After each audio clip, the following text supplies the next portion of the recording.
Rain slammed against the old brick building like it was trying to erase its history. The for sale sign swung on a single nail, creaking in the wind.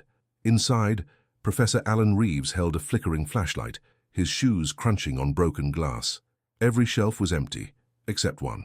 A single leather-bound book sat in the center, covered in dust thick enough to hide the title. He felt a strange pull, as if the air around it was breathing. Then the lights in the hallway blinked, once, twice, and went out completely. Alan brushed the dust away, revealing embossed letters he couldn't read. The language wasn't Latin, wasn't Greek. The letters seemed to shift when he blinked. He opened it, and a cold wind rushed from the pages even though the windows were shut. The smell of burnt paper filled the room. In the middle of the first page, a date appeared, October 31st, 1951. His flashlight flickered again. That was today. He turned another page. The ink looked fresh, like someone had just written it. A drawing of a man appeared. Same coat, same face, same eyes. It was him. Underneath, a line read, "The reader opens what must never be reopened." His heartbeat quickened. Somewhere upstairs, a door slammed shut, followed by slow footsteps. 1, 2, 3. Alan froze, the book trembling in his hands. The air smelled of old smoke and rain. The flashlight dimmed to a faint orange glow, and a shadow passed across the far wall. Not his, not human. It whispered his name. The last thing he saw before everything went black was the book's cover changing again, now spelling two new words he could finally understand. Welcome back. Quer ajustar algo nesta parte ou sigo para a próxima parte? Alan Reeves wasn't supposed to be here. Just 6 months earlier, he had been a respected literature professor at the University of Chicago. Sharp mind, steady voice, students who hung on every word. Then came the scandal, a missing manuscript from the university archives, a note in his handwriting, and his sudden dismissal. His colleagues called it a nervous breakdown. His wife called it a betrayal. Since then, Alan had been drifting between cheap motels and half-empty classrooms, chasing stories no one wanted to believe. But the moment he stepped into that abandoned library, something inside him felt alive again, like he'd walked straight into a forgotten chapter of his own life. He'd always believed books carried souls, echoes of their authors, whispers of readers who came before. As a boy, he used to sneak into the city library after hours, tracing the smell of ink and paper like breadcrumbs leading to another world. That smell filled this building too, mixed with damp wood and rust. Every step echoed like a heartbeat, each creak of the floorboards asking the same question. What are you really looking for, Alan? The answer was simple: redemption. But redemption never comes without a price, does it? In the weeks before the library auction, Alan had been haunted by recurring dreams. Pages turning on their own, a clock with no hands, a voice whispering from somewhere below ground. He'd wake drenched in sweat, convinced the dream was a warning or a memory. Still, when the city announced the sale, he couldn't resist. No one else had even placed a bid. It was as if the building had been waiting just for him. He told himself it was fate, but fate has a way of disguising traps as second chances, and something in that library had been waiting a very long time. Quer ajustar algo nesta parte 2 ou sigo para a próxima parte? The storm hadn't stopped by morning. The library stood soaked in grey light, every window sweating with rain. Alan returned with a thermos of coffee, a notebook, and a determination that almost felt like courage. The mysterious book lay where he had left it, on the table in the center, still damp from the night before. He hesitated before touching it again, afraid of what might happen, but also afraid of walking away. Fear and curiosity have the same heartbeat. His was pounding hard. He flipped it open, and the first thing he noticed was that the pages had changed overnight. The words were no longer symbols. They had rearranged themselves into English. "You were here once before," the first line read. His breath caught. He turned another page, and a photograph slid out, sepia-toned, cracked at the edges. A man stood in front of the same library, same entrance, same storm overhead, only the photo was dated October 31st, 1926, and the man was identical to him. Not similar, identical. Alan's hand shook as he held the image against his chest, trying to feel if his heart still beat inside the same ribs. He searched the book for clues, but each page told a different story, as if the library was rewriting itself. Names appeared and vanished. Eleanor Ward, the Order of the Black Page, the keeper below. He scribbled them into his notebook, unaware that one of those names, Eleanor, would soon echo in his ear like someone whispering behind him. He spun around. No one. Only the sound of dripping water and the distant ticking of something that wasn't a clock. Alan closed the book. The ticking stopped.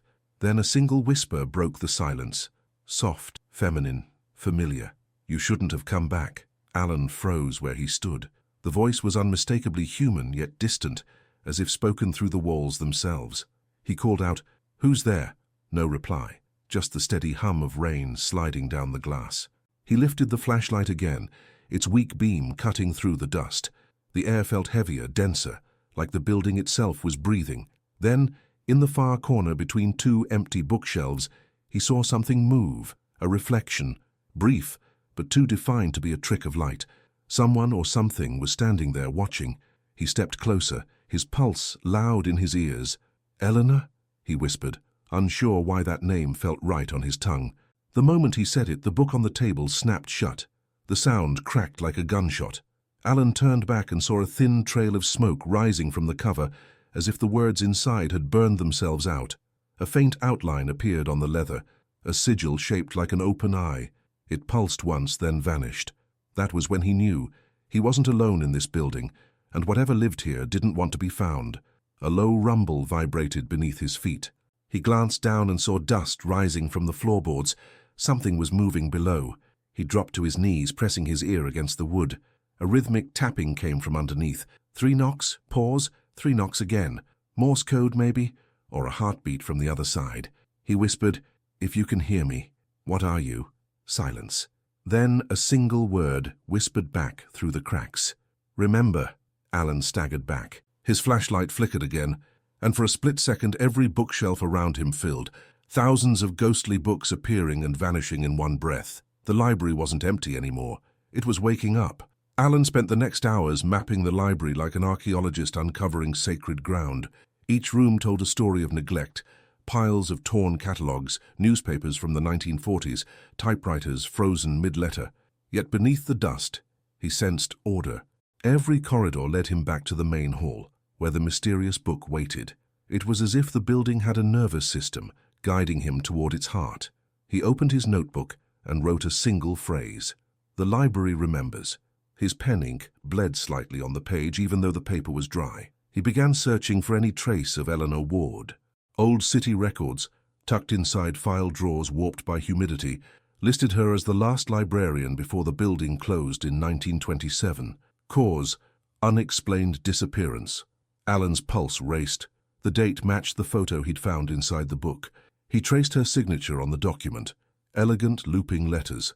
Underneath, a faint smudge looked like a fingerprint pressed in ash. He touched it and felt a sudden chill run up his arm. The same icy pulse he'd felt when the book first opened. Determined to understand, he explored the basement.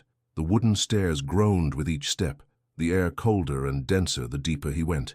A faint humming filled the space, like whispers trapped inside glass. Along the walls were strange carvings, eyes, keys, circles intersecting with names, and on one of them, almost invisible, was his own name scratched beneath the surface. His breath fogged in front of him as he whispered, "How long have I been part of this?" He turned his flashlight toward a sealed iron door at the far end. Its hinges were bolted, its surface etched with the same eye-shaped sigil from the book. Behind it came a sound no living library should make, the sound of pages turning by themselves. Alan checked his watch out of instinct, but the glass was fogged and the hands were gone. Only the faint ticking remained, echoing somewhere behind his ribs instead of from his wrist. The air in the basement had thickened, pressing on his skin like invisible water. He realized then that time wasn't passing normally here. It was looping. Every creak, every breath felt rehearsed. The storm above hadn't stopped since the night he arrived, and yet his coffee thermos was still warm. He wrote a single line in his notebook. "Time trapped. Library as clock." That was when the whisper came again. "Before midnight." He froze. The words crawled through the air, soft but certain. He aimed his flashlight at the iron door. The voice seemed to seep from behind it. "Before midnight. Or it begins again." Alan's mind raced. If the date inside the book had matched the storm, October 31st, 1951, then midnight was less than 1 hour away. And if what he'd read was true, something would reopen when the clock struck 12. But reopen what? He ran upstairs, papers fluttering behind him like startled birds. In the main hall, the book was open again, though he hadn't touched it. Its pages turned by themselves, stopping on a passage written in fresh ink. Every reader becomes the next keeper. Beneath it, the ink still glistened wet. The letters began to fade as he read them, sinking into the paper as if swallowed whole. He shouted, "What do you want from me?" But the library only answered with silence, and a single drip of water falling from the ceiling onto the open page, leaving a red stain instead of clear. Alan stared at the stain. It wasn't water. It was blood, and it was fresh. The blood spread across the page like veins, forming shapes that looked disturbingly deliberate. Alan leaned closer, his breath trembling, watching the stain curl into letters. Find the key. He stepped back, wiping his hands on his coat, but the word key burned in his mind like a command. The library groaned above him, every beam stretching and cracking as if something vast had begun to stir within its walls. Thunder rolled outside, and for a heartbeat the lights flickered on, revealing something that hadn't been there before, a narrow staircase behind the main shelves, descending into darkness. He hesitated only a moment before following. Each step moaned under his weight, the air growing colder, thicker. At the bottom he found an old study, dust-covered desk, a broken phonograph, and shelves filled with ledgers. A brass lamp still glowed faintly, though it wasn't plugged into anything. The hum he'd heard before was louder here, pulsing like a heartbeat. Then on the desk, he saw a skeleton key, small, silver, twisted at the handle into the same eye-shaped sigil. He reached for it, but before his fingers touched the metal, a sharp voice cut through the silence. "Don't," it said. Clear, female, close. Alan spun around. Standing by the doorway was a woman, pale, hair pulled back, wearing a librarian's uniform from another era. Eleanor Ward. Her eyes glowed faintly gold in the lamplight. "You shouldn't have read it," she whispered. Alan's throat tightened. "You're real," he said, almost pleading. She shook her head slowly. "Not anymore." The lamp flickered, and the room began to distort, walls stretching, shadows bending inward. Eleanor reached out, her hand almost touching his. "If you take the key, the library chooses you," she said, "and it never lets its keeper go." Alan stared at Eleanor's outstretched hand, torn between logic and instinct. Her voice was calm, but beneath it trembled centuries of exhaustion, as if she'd spoken the same warning countless times before. "If I leave it," he said, "what happens?" Her eyes dimmed. "Then someone else will come, and it begins again." The walls pulsed faintly, alive with whispers, their voices threading together into a single message. Choose. Alan looked down at the key. It gleamed brighter, humming softly as though aware of his hesitation. The library was waiting for him to decide. He picked it up. The air shifted instantly, like a deep breath drawn by something ancient. Eleanor flinched back, her outline flickering like a candle about to die. "You don't understand what you've done," she said. "At midnight, the library opens, and what's locked beneath us wakes." Alan's pulse hammered in his chest. He wanted to ask what that meant, but her voice broke apart into static, her body dissolving into shadow and light until she was gone. The only thing left was the whisper of her last word. "Run." Alan bolted upstairs, clutching the key. The main hall felt smaller now, closing in on itself. Every book on the shelves rattled, their pages flapping as if caught in an invisible wind. He turned in circles, searching for an exit that wasn't there. The walls had changed. Every door was gone. The library had sealed itself. He shouted into the echoing dark, desperate and trembling. "What do you want from me?" And somewhere deep inside the floorboards came the reply, a voice overlapping dozens of others, whispering in perfect unison, "To remember. Take a moment to tell us where you're listening from, city and country, and leave a like so this story can reach even more people." Alan's breath came fast and shallow as he backed into the center of the hall. The library was alive now, every window blacked out, every wall trembling like a living lung. He clutched the key so tightly his palm bled, the metal biting deep into his skin. Somewhere below, a low rumble started again, like stone grinding against stone. Then came the voices, hundreds of them, whispering fragments of forgotten sentences, names, prayers. "Eleanor, open. Remember." The sound grew unbearable. He covered his ears, but it didn't help. The voices weren't coming from the room anymore, they were inside his head. The storm outside hit its peak, thunder shaking the floor. Alan tried every corridor, every hidden stairway, but the building twisted endlessly. Corridors looped back into themselves. Doors opened to the same room he'd just left. It was a maze that moved with every step, mocking him. The more he ran, the closer the whispers got. He stumbled over a fallen chair, gasping, and for the first time noticed faint words carved into the floorboards. The key is not to open. The key is to close. He stopped. Maybe this wasn't about escaping. Maybe the key was meant to lock something away. The iron door in the basement. He turned toward the staircase, gripping the key, the truth beginning to surface like a memory. Eleanor hadn't been warning him to leave. She'd been warning him to finish what he started decades ago. As he reached the basement door, the clock above the hall struck 11:59, the final minute. The air pulsed like a heartbeat, and the pages of the book upstairs turned wildly on their own. Alan whispered, "Not again, not this time." But as he stepped forward, the basement began to glow from beneath, faint, red and breathing. The glow from beneath the basement door pulsed stronger, each flash syncing with his heartbeat. Alan could smell metal and ash, the scent of something ancient stirring below. The walls trembled as if bracing for what was about to be released. He gripped the key and whispered to himself, "Close it, not open it, close it." The words steadied his shaking hands. But a voice, low, familiar, his own, echoed from the other side.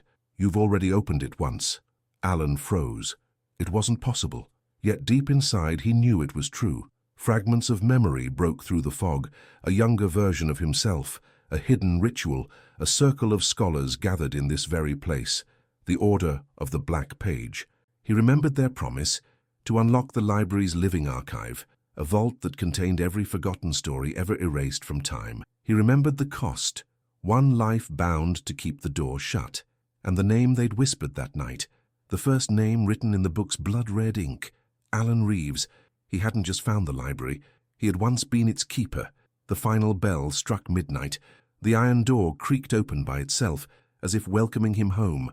A rush of cold air hit his face, carrying whispers that sounded like his own thoughts spoken backward. He raised the key, every instinct screaming to run, but running meant condemning the next soul to repeat this night. He stepped forward. The glow deepened, pulsing like a living heart.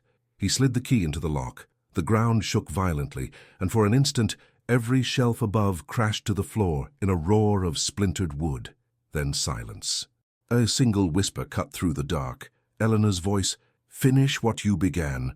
Alan knelt before the iron door, the key trembling between his fingers. His plan was desperate, and he knew it. If the library had been looping since 1926, then the only way to end it was to seal it from within. He remembered Eleanor's words, "The library chooses its keeper." Maybe that's why it had brought him back. Maybe he was never meant to escape at all. Still, he needed to be sure. He opened his notebook, flipping to the first page. The ink of his earlier notes had bled into new sentences, ones he hadn't written. To close the door, the keeper must return the story to silence. He looked around the basement. Books lined the walls. But these were unlike the others, their covers blank, their pages filled with faint whispers of light. They were stories, waiting to be erased. Alan realized that every forgotten name, every lost voice trapped in the library, was begging to be released. He reached for one book, but as soon as he touched it, a surge of memory flooded him. Faces, moments, lives that weren't his. Pain, joy, betrayal, hope, all woven into him like threads. He gasped, nearly dropping the key. "I can't hold them all," he whispered. The whispers replied as one. "You must." He stood, drenched in sweat, and faced the door again. His plan was clear. Lock the archive, return the stories to silence, and give the library what it wanted. A keeper willing to stay. He thought of his wife, his students, the world above still moving through time. Then he thought of Eleanor, trapped for decades because he hadn't finished the work. He placed his hand on the door. "No more keepers," he said. "It ends tonight." But as the key turned, a second hand caught his wrist. Cold, strong, and human. It was Eleanor. "Then we end it together," she said. The basement shook like a living thing, dust raining from the ceiling as the iron door groaned under unseen pressure. Alan's pulse thundered in his ears, matching the roar that rose from behind the door. 1,000 voices crying to be freed. Eleanor's hand tightened on his wrist, her ghostly form flickering like static between worlds. "You can't hold it alone," she said, her voice breaking with both fear and hope. "It needs both of us." Alan looked into her fading eyes and saw something he hadn't expected. Peace. Then let's finish it, he whispered. Together they turned the key. The door shrieked open, not outward but inward, revealing a void that looked like a sky filled with turning pages. The wind sucked at them, pulling their hair, tearing papers from the shelves. Alan heard the stories screaming, fragments of every voice erased from time. The air shimmered with faces forming and fading. He realized they weren't monsters. They were memories desperate to be remembered. "You promised silence," one voice cried. "You promised peace," said another. Eleanor stepped forward, arms outstretched. "Then rest," she said softly. Her outline blazed with light as she stepped into the void.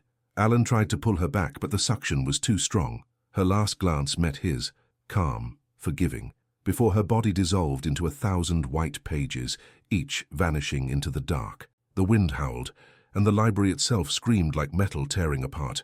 Alan knew he had seconds before the entire building collapsed. He slammed the key into the lock again, twisting it until it snapped. The void imploded, pulling the sound, the light, the storm, and everything into silence. Then, nothing. Just Alan, alone in darkness, his hand still gripping half a broken key, and the faint echo of a woman's voice whispering, "Thank you." When Alan opened his eyes, the air was still. No storm, no whispers. The library lay in ruins, half buried in ash and moonlight leaking through shattered windows. Every shelf had fallen, every book turned to dust. Except one. The leather-bound volume rested on the floor beside him, its cover blank, its pages silent. He tried to stand, but his legs felt heavy, his body weaker than before. In the silence, his heartbeat echoed like a ticking clock. He realized the library had stopped time outside, but now it had started again. Somewhere above, a siren wailed in the city. Distant, real. He was back in the world. He picked up the book. Its pages were empty, but warm, like skin that had just been touched. He flipped through, and on the final page, words appeared in fresh ink. "The story ends when it is remembered." Beneath it, a single signature, Eleanor Ward. Alan smiled faintly, though his eyes burned. "You made it out," he whispered. Then, beneath her name, new words bled through the page, written in his own handwriting. "So did you." The letters shimmered, then sank into the parchment like breath fading from glass. The sound of footsteps echoed behind him. He turned. No one, but a single ray of morning light spilled across the wreckage, catching on something metallic in the debris, the broken half of the key. Alan picked it up. It was cold, yet pulsing faintly with life. The sigil on its handle, the open eye, had closed. For the first time he understood. The library wasn't destroyed. It was resting. He walked toward the exit, the book under his arm, sunlight touching his face. But as he reached the door, a faint creak came from behind, like a page turning itself. Outside, dawn washed over Chicago, soft gold cutting through the fog that clung to the streets. Alan stepped into the light, his shoes leaving prints in a thin layer of ash that dissolved behind him. The city was waking. Cars, footsteps, the faraway hum of life continuing, as if the night had never happened. Yet he could feel the library still breathing beneath the ground, a heartbeat in the soil. He clutched the book tighter against his chest. For the first time, he didn't feel cursed by what he'd found. He felt chosen, not by the library, but by the truth inside it. He wandered the streets until he reached the old university, its towers glowing in the early light. Students hurried past, unaware of the dust still clinging to his coat or the ancient weight he carried. He slipped quietly into an empty lecture hall, his old classroom. Everything was the same, the chalk dust, the faint smell of paper, the ghosts of ideas once spoken aloud. Alan placed the book on the desk and opened it. The blank pages rippled gently, and new words appeared. A story beginning to write itself. His story. He read the first line aloud, his voice steady. There was once a man who opened a door he was never meant to find. As he spoke, he felt something shift inside him. Not fear, not sorrow, but release. The room brightened as though the sun itself paused to listen. He realized then that Eleanor hadn't vanished. She lived in the silence, in the pages, in the memory that refused to fade. And through him, her story would finally end where it should, in light, not in shadow. Alan closed the book, smiling through the ache. The clock on the wall began to tick again. Time had resumed, but he was no longer the same man who'd entered the library. Alan returned to the ruins one last time that evening. The sun was setting over Chicago, staining the sky a deep crimson, the same color that once glowed beneath the iron door. He stood in the entrance of the library, now nothing more than a skeleton of beams and shadow. The silence was different now, gentle, at peace. He laid the book on the ground, where moonlight touched its cover. "Rest," he whispered, his voice breaking slightly. "No more keepers." The pages rustled softly, as if answering him. For the first time since that stormy night, Alan felt the air warm against his skin. He took out the broken half of the key, holding it in his palm. The metal no longer pulsed. He smiled and tossed it into the ashes. As it landed, the sigil of the open eye glowed faintly one last time, then dimmed forever. The library exhaled. The faint smell of old paper and rain drifted into the street, and Alan knew it was saying goodbye. He turned to leave, but on the sidewalk a young girl stopped him. "Mister," she said, holding up a tattered page she'd found in the rubble. "Is this yours?" He took it carefully. The page was blank, except for one line written in faint ink.